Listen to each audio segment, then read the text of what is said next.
Charlie. And by the way, we can go to VT Merch to place the order. I'm coming to you first.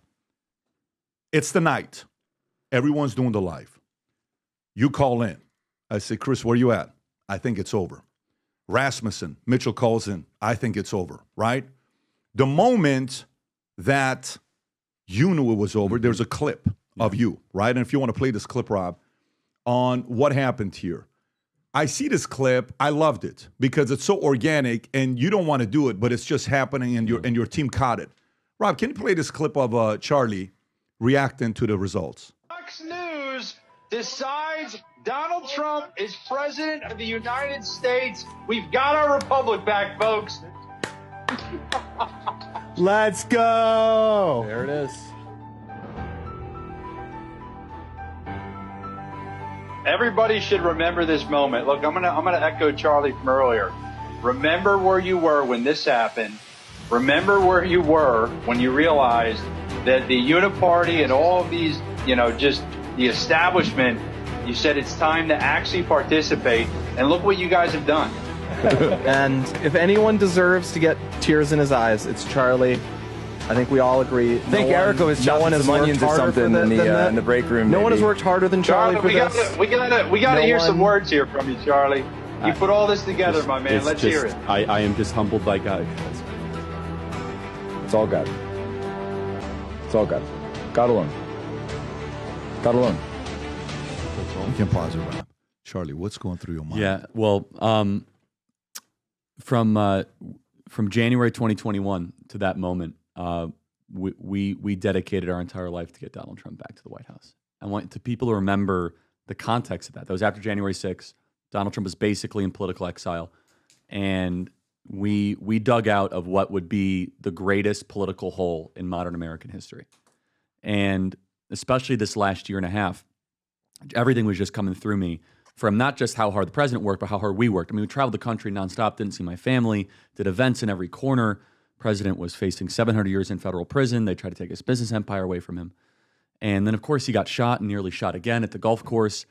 And there was this kind of feeling as like, is this possible? Are we going to do this? And, going into election night, we're almost built in with kind of this paranoia that there's no way this is actually going to materialize. And I believe it was a God thing. I believe that it's God shining his grace on this great country, and is just overwhelmed in that moment. It still really hasn't set in, to be honest. Charlie, to the average person that's watching this, we know some of the stories that have come out. From the moment it was announced that he's won, what events have taken place the last few days? I'm talking Qatar, Hamas. What events have taken place just in the first week? Well, it's incredible. And by the way, I've been at Mar-a-Lago helping with some of the transition stuff too, which I'm sure we'll get into. But I mean, just number one, a caravan has already broke itself up coming to on the U.S. southern border. Qatar has told Hamas you're no longer welcome in the as kind of a vacation spot for terrorist hotbed. The European Union has announced that they are now going to buy LNG, liquefied natural gas, from America, not from Russia any longer. We're also seeing an attempt, at least, of conversation to end the Russian-Ukrainian war. We've seen Bitcoin hit an all-time high at $87,000. The market has a huge surge, largely just based on the confidence. I think it's also hit an all-time high, largely based on Trump's victory. And this is all just not these things are signals based. They're effects based on signals of the president basically saying, "I'm coming back, and we're going to fix this thing, and we're not going to allow business as usual to continue." So, Cuomo, for you, I mean, we've been talking for, year, 2 years regularly. Hey, what do you think about this? What do you think about that? Going in, at what point were you like, this is over, this guy's going to be winning? Well, look, we had the benefit of Decision Desk HQ. That is a very formidable tool. The differentiator in the media was not the basis of information for making the call. I think it was about preference for some. Nobody's in a rush to call an election, Pat, because there's very little upside to being first. For instance, in the clip, Charlie's listening there, or the group is listening, and they say Fox News. We called it first. But he's listening to Fox, so when Fox says it, there's not a real big upside to being first. What's relevant to me, you just don't want to be wrong, okay? That's why, guys, when the momentum was hitting you during your event, which is amazing, by the way, and I love that it came off as successfully as it did. It was a really important thing. We need more of those. They said, slow down. But you're like, but how much of the vote is still out? Slow down. There's no reason for us to be wrong. So that's usually the guiding. That said, I believe outlets waited to call the race because they didn't want Trump to win. And News Nation didn't have a preference.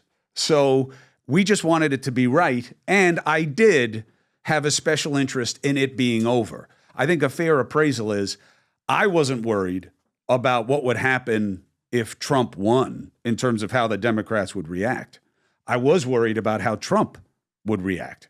I was worried that there were a lot of people who would say, but the polls were so close. And I'm sure that there's a chance that he would have said something provocative, and then who knows where we would have gone. Did you expect it to be the landslide victory that? No. And I love that now everybody's explaining why it happened, how it happened. Right. It's so easy after the fact. Look, the polls weren't wildly off. He just won by a small margin in a lot of areas, and she underperformed. The reason Trump won was because the Democrats, other than the themes and all the stuff that we can talk about, the ideas behind the motivation, the Democrats underperformed. Now, they'll argue with me. No, we didn't, because Trump may have won, but we won this Senate race and we won all this. Well, look, you lost the Senate, you lost the House, you lost the White House. That's underperforming, okay, any way you want to look at it. So I didn't know. I had said for months I believed it was Trump's race to lose. And I worded it that way on purpose because it was a grievance election. It's about how people felt about their pocketbooks and overlays of how they felt about cultural norms. So in that environment, it's harder for an incumbent. And she was a compromised incumbent. Now, I said it was his to lose, not Trump's going to win, not because I was sitting on the fence, because Trump is such a polarizing figure that he could have overwhelmed the momentum of the movement behind him. But he didn't. And he won. So I wasn't surprised. I mean, for you, as a big Trump supporter yourself, were you happy with the results? I was happy that there was a definitive, quick result. I am not a fan. Would we be surprised? Yeah. If we knew who you voted for? Would we be surprised if we could see who you voted for? I probably shouldn't tell you, but I can tell you who I voted for. You want to know? Yeah. I voted for my brother. I wrote him in. Are you joking? No. 100%. 100%. I'll show you the picture. Here. We'll verify it in real time. Are you joking? No, I'm not joking. He didn't win, by the way. Did you really vote for? I'll show you. I'll show you why. Well, you know who your brother voted for. He showed it as well. Get out of here. Yeah. Can I show this? Huh? Can I show it? No, because I think it might have been illegal that I took a picture. Oh, okay, so let's just pretend it happened. No, it never happened. I'm looking at his family picture. Beautiful. Your daughters look great, by the way, in that picture. But look, Really? What I was happy about was that it ended and that it was definitive. But why didn't didn't you vote for Kamala, though? Why didn't you vote for Kamala? Listen, Your brother voted for Kamala. He's a Democrat, so he does what he does. My feeling is this. America can do better than these two candidates. Does he know you voted for him? Yeah. You told him? Yeah. What did he say to you? You wasted your vote? Did he say something like that or no? No. He just, was like, yeah. That's what he says about most things. New things. York, who cares? Like, Most it doesn't things. matter. Was it kind of like that or? Yeah, no. He just was like, yeah, he had other things he wanted to talk about. But look, the point for me is I'm not a Trump fan, okay? And I'm not a Democrat. I think this country can do better. I think that the movement behind Trump is very real. Yeah. It's been disrespected. And I think that's problematic for America. I just think we can do better. I mean, don't fault Charlie for campaigning and believing in Trump. I don't. I think it's very healthy for the democracy. I don't have problems with people who see him as a problem and wanted somebody else. I get it. To me, I just believe the choices are beneath the standard of American leadership. I think we have way better people to pick from. Let me ask a question for Charlie, for you. You've been in this sport for a while, the sport of politics, and it is a sport. Let's face it; it's very competitive, and sometimes the way it competes, it's not a touchdown; it's events, right? Sure. How have you, for somebody that's been in this space, viewed the evolution? He may not say this, but from the viewer side, from Cuomo 10 years ago. 8 years ago, 6 years ago, 4 years ago, 2 years ago, today?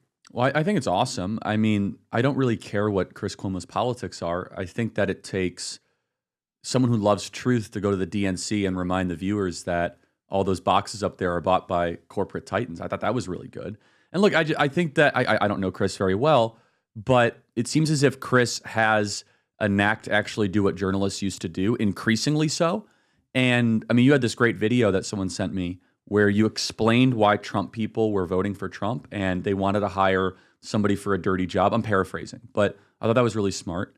And look, I don't expect everyone in media to go vote for Donald Trump. I actually think it's awesome that you didn't vote for Kamala Harris, which is super refreshing because that's like the automatic entry point, right? Yeah. But look, I don't want to get into Chris Cuomo's career. There are some things during COVID I certainly didn't love, but that is what it is. However, Chris, I think it's great that you came out and you talked about the vaccine, that it didn't necessarily deliver on its promises. I thought that was terrific. Well, it absolutely didn't. But thank you for doing that, because so many people would hold back on that because they're afraid of being called all these terrible names. Look, I get it, and I do believe that, there are some risks. One of the reasons I'm a big fan of Pat, I just love you as a guy, and to me, that's kind of the end of the analysis, because just everything else just doesn't matter as much. When you see someone, and Pat talks about this a lot. I haven't seen you with your wife. I haven't seen you with your kids. I haven't seen you with your people. But once I get a feel for you there, everything else is kind of secondary. It's like, well, yeah, it can be as weird as like Jets Patriots. Well, he grew up in a place where they were Jets fans, so he just likes to lose. Everything becomes secondary. And what my concern is for what we're doing is I don't believe there's any evolution in self any more than just natural. Now, I'm the ghost of Christmas future for you. You're in your early 30s. I'm in my early 50s. This is what happens to you. You just keep evolving and changing. My concern is that we've become so sensitive to the criticism and the gotchas. It's become such a commodity that what I love about what he's doing at Valuetainment is that there are a number of people who will tune in, Charlie, Kirk, Chris Cuomo, thinking that like I'm going to try to lift you over my head at some point, And I get that that's a commodity, but I also think it's really toxic to us because every time they do a poll of real people, we know what they say. 7 out of 10 of them say they share common interests. Where's that? You don't make money off that on social media. That doesn't sell. But that's what we need to get back to. It's not fair. Like there are people blowing me up right now. I guarantee it. My phone's probably getting hot. You normalize Charlie Kirk. You normalize Pat. Well, first of all, who's to say that they're not the normal ones and they're normalizing me, right? And what is wrong with sitting with people and talking about where you agree, where you disagree, and why? By the way, this is the part. I don't know the folks at News Nation. You always speak very highly of them. Yeah. Camera on or off. The fact that you're talking vaccine, that is also part that he can do it while you're representing a News Nation. So kudos to them.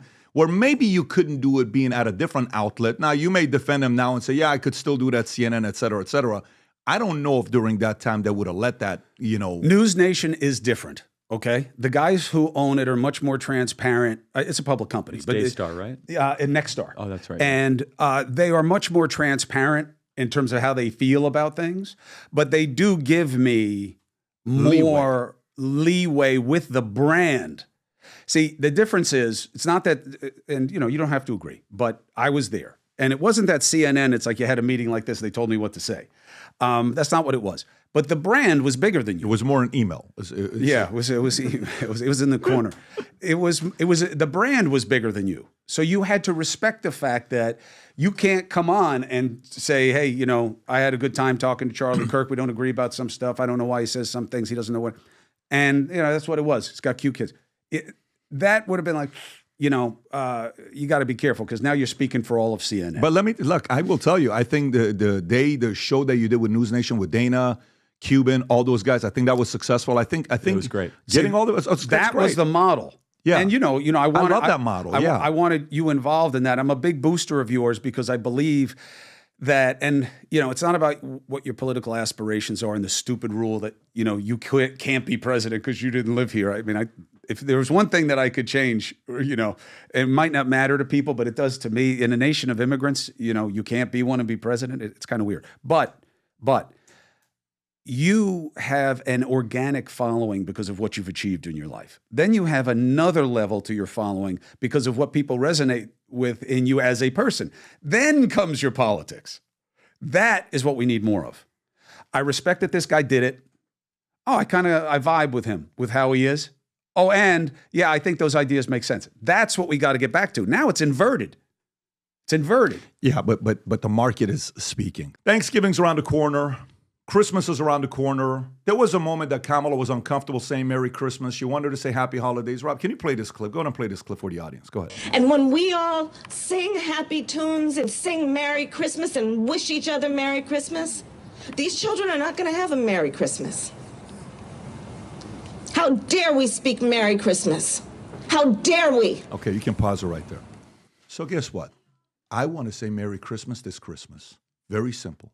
And if you are confident enough to say it as well, we had a very deep discussion because not everybody that works here is Christian. We said, listen, guys, we want to create merch that's very bold, that says Merry Christmas with maybe some scripture in it.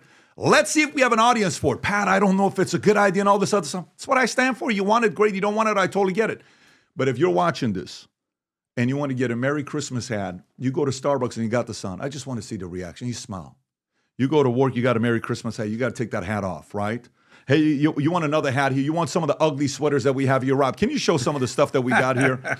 You want to get some of the stuff for your kids, shirt, future looks bright, Merry Christmas gear is officially here. And if you're bold enough to do it and order it, and again, you place any orders of this, we're going to put some future looks bright ornaments in the order for you, limited edition custom that we have for the first 100 that place the order. If you're bold enough and you're comfortable going out there telling people Merry Christmas and you're a valuetainer that believes the future looks bright, go place an order and let's make some people uncomfortable or comfortable this Christmas with saying Merry Christmas. Having said that, let's get right into it. Charlie, and by the way, you can go to VT Merch to place the order. If you enjoyed this video, you want to watch more videos like this, click here. And if you want to watch the entire podcast, click here.